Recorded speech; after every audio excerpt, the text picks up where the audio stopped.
this Solarpunk gear segment, we are going to kick off with some camping and backpacking stoves. Joe and I have done some research, and we have each found a product that we like and would use. We've run the product by each other, and these are products that we believe could really step up your game when you're cooking on a backpacking trip or on a trail or in an emergency. Stick it in a go bag, and if you need it down the road, you've got a quick way to make fire and cook on. You're hiking, whether it's a day trip or whether it's a full weekend backpacking or it's a through hike on the Appalachian Trail. You lose your way. Well, it should go without saying that the first thing you should do is stay right where you are. If people know where you are, they know approximately where you are, they know where to start looking. But it's getting dark, you're getting hungry, you're getting cold.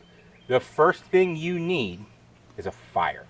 Shelter comes later, water comes later. Let's get that fire. Fire is warmth, fire can be food, fire can be clean water if we need it.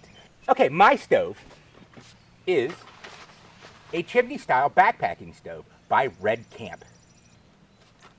This can be purchased on any quick purchase shop, Amazon, eBay, for around $25. And for $25, let's take a look at what you're getting. Sort of an unbox. Has a nice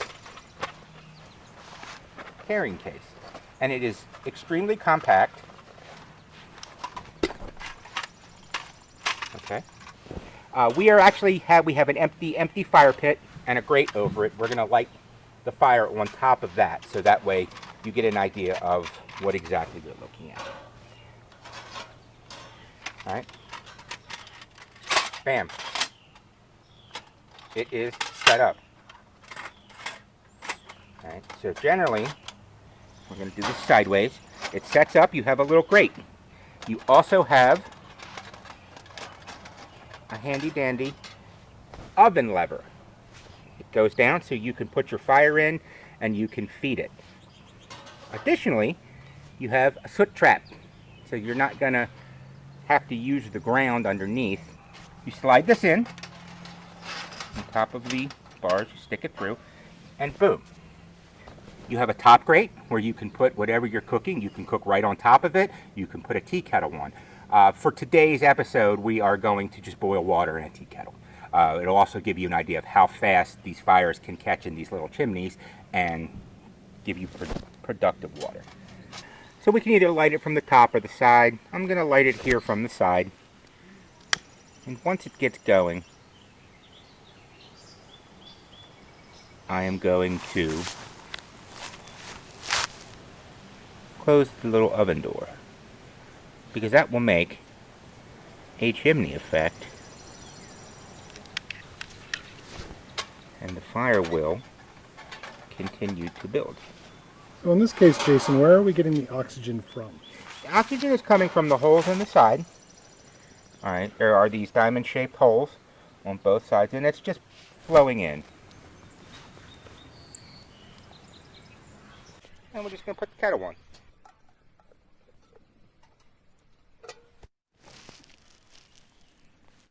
So for my portion of the Solarpunk Gear Challenge this episode, I have chosen the Kettle. Part of the reason that I chose this piece of gear is because it is a rocket stove. The principle behind a rocket stove is that you can use really small pieces of tinder or kindling to get it going and cook entirely with just that. You don't need to have the large logs like we showed you before. The other thing that's interesting about the Kettle is that it in fact holds, this one holds 1.2 liters of water. The water is stored inside there around the chimney of the rocket stove. And so what you do is you start the fire here and you place the kettle on top and you feed more wood in through the top. And as the heat rises through the chimney, it boils the water that's around the outside of the kettle. And it makes it so that the water boils really quickly. So let me get this started for you.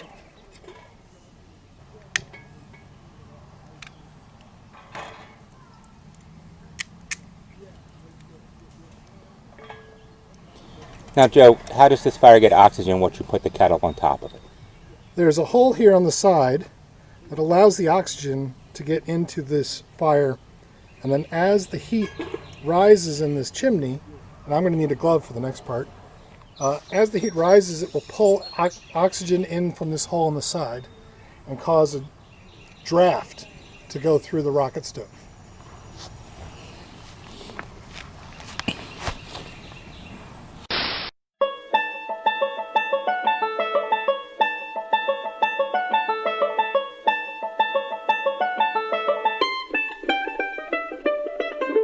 So with just a little bit of wood that I had put in there before, the water is already starting to boil.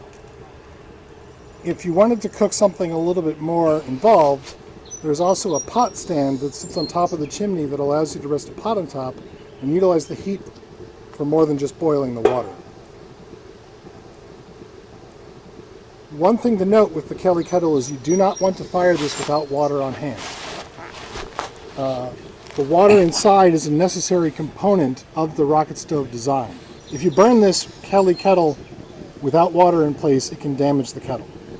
Now, if you want to burn a longer fire, you simply feed more wood in the top, and the wood will stay upright in that tripod configuration we talked about before because of the nature of the kettle itself, and the wood will naturally feed down into the fire and burn up like this.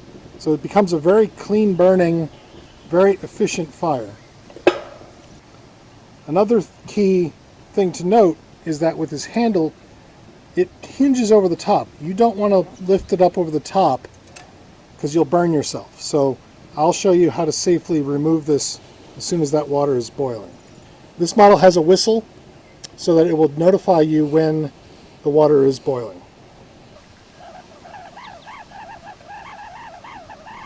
And just like that, we've got boiling water.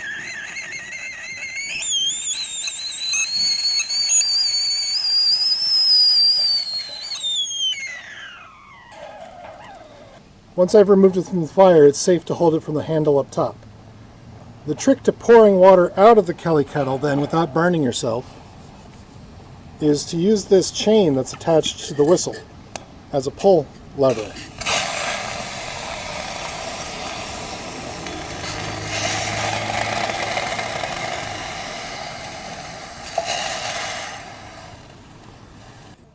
Joe, what does that retail for and where can we find it? I paid $165 for my set, which includes everything that we're showing you here in this graphic. And so that's my selection for the Solarpunk Gear Challenge of this episode, the Kelly Kettle.